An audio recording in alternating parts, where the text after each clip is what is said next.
Thanks రా.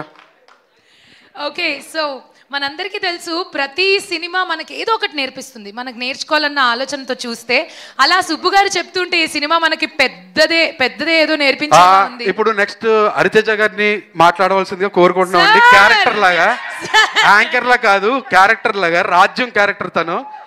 వీళ్ళిద్దరూ చిన్నాన్న అని పిలుస్తూ ఉంటుంది, వరుసకి చిన్నాన్న అవుతారు హీరో. ఎందుకంటే ఊళ్ళో పరిచయాల్లో ఆ వరుసల్లో చిన్నాన్న అవుతారు. సో మీరు మాట్లాడాల్సిందిగా కోరుకుంటున్నాం. సార్ తప్పకుండా సార్, మన సినిమా సార్, నేనెందుకు మాట్లాడను. సో సరే, నీకు అది ఆనందాన్ని ఇస్తుందంటే కానీ ఓకే. బచ్చలమల్లి నేను జస్ట్ అలా కథ విన్న దగ్గర నుంచి నా మనసుకు చాలా దగ్గరైన సినిమా. నా క్యారెక్టర్ చాలా బాగుంటుంది. నాకు ఇంత మంచి క్యారెక్టర్ రాసిన సుబ్బు గారికి నేను థ్యాంక్స్ చెప్పుకోవాలి.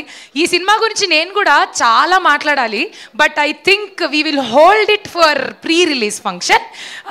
అండ్ వర్కింగ్ విత్ నరేష్ గారు ఏం చెప్పాలి, నేను ఒక 6 నెలల సంవత్సరం నుంచి మా ఇంట్లో వాళ్ళని ఎలా అయితే రోజు కలుస్తున్నానో అలా నరేష్ గారిని కలుస్తూనే ఉన్నాను. దీనికి ముందు మేము ఆ ఒకటి అడుక్కు చేసాం, ఇప్పుడు బచ్చలమల్లి. ఈ తర్వాత కూడా నెక్స్ట్ ఇమ్మీడియట్గా మళ్ళీ సినిమాలు చేయాలని కోరుకుంటున్నాను సార్, లేదా మిమ్మల్ని మిస్ అయిపోతున్నాను నేను మీరు కనబడకపోతే. సో రాజ్యం అనే ఇన్నసెంట్, క్యూట్, క్లీన్, మంచి క్యారెక్టర్ నా కోసం రాశారు.